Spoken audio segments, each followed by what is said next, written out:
Arkadaşlar bunu kısa video olarak göndereceğim. Bir sonraki videomu sessiz olarak göndereceğim.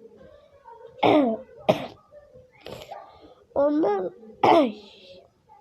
şimdi biraz öksürüyorum sesten rahatsız olmayın diye.